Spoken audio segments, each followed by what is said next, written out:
First off, here are some things I forgot to mention in my previous video. If you shift left click a brush, so you select it and then hit spacebar, you can duplicate it. That's something I used a lot in the previous video.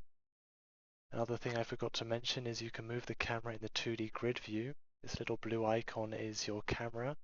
If you hold down Control and then click with the middle mouse button, you can move its position.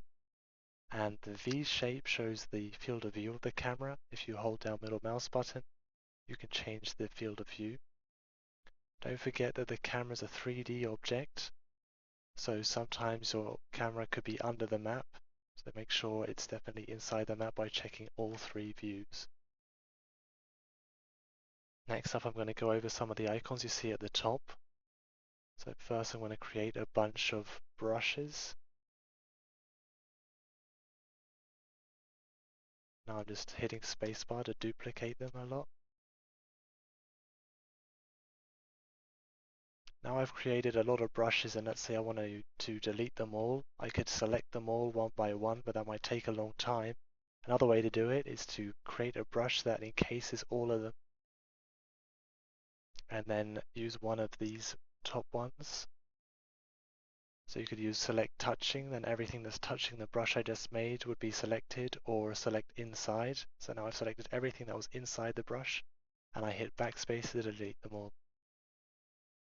Next up is CSG Subtract. This is a quick and easy way to make a hole in a wall or a window, for example. So let's create a wall. Now I have to create the object that I want to subtract from the other one, from the first object we created. It doesn't have to match exactly, like this one could be a bit longer and it would still work. I'm going to hit subtract. This has now cut the wall that we built into pieces so that we have a hole in the middle. This isn't a very good way to do it because it creates T-junctions which lengthen the compile time. So if we wanted to fix this, then let's make this flush with the wall again.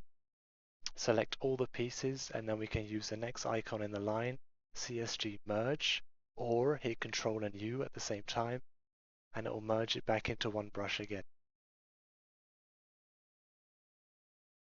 Next up is Hollow.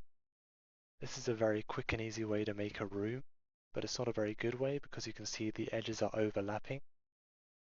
So I'm going to just show you how you can fix this problem, but I'm only going to demonstrate it on two walls. Just select the wall, hit E. That allows you to drag the edges of the brush. So let's drag this one back. Select the other one, hit E again. Drag that one, and now you can see we've solved the problem. Let's apply the battery wall texture. And you can see we've made a nice wall that looks good on the outside and the inside. So if you were building the walls of a house, you'd use that technique. Next up, you can also drag the vertices of a brush. So I'm going to create a brush, and now if I hit V, this allows me to drag the corners. So this is a nice way to make a ramp or manipulate terrain. Or another way would be by dragging the edges of a brush, like that. Next up is the clipper tool. It's the little icon with three dots connected by lines. So let's draw a brush. Hit the clipper tool or press X on your keyboard. And then this allows us to draw dots, and it will draw a line between the dots that you make, and it will cut the brush down this line. So the piece that's highlighted at the moment will be kept, and the piece that isn't highlighted will be deleted. If you want to swap it to the other piece, hit Control Enter, then you can choose which piece you want to keep. Or if you want to keep both pieces, you hit Shift Enter, and now it's just cut it into two pieces. There are three dots on the icon because you can put up to three dots down. So I'll show you a demonstration of that. I'll put down two, and I'll put down the third one. And now you can see we're cutting a 3D line instead of a two-dimensional one. You can also manipulate the dots once they've been placed to change the way it's going to turn out. And then I hit enter to keep the larger piece and cut off the smaller piece. So that's how to use the clipper tool. And then lastly, I'll show you how to rotate brushes. So let's create a new brush.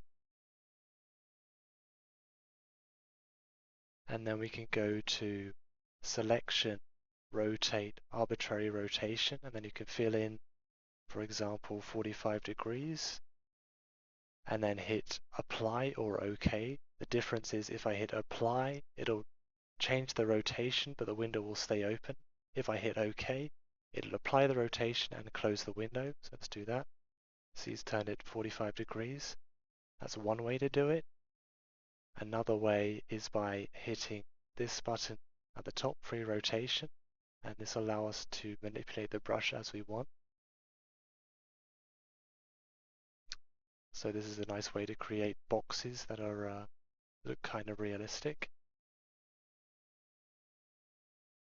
Another thing we can do is scale. So at the top we have free scaling, which works in the same way. I just hit it and then left click and drag in the grid view.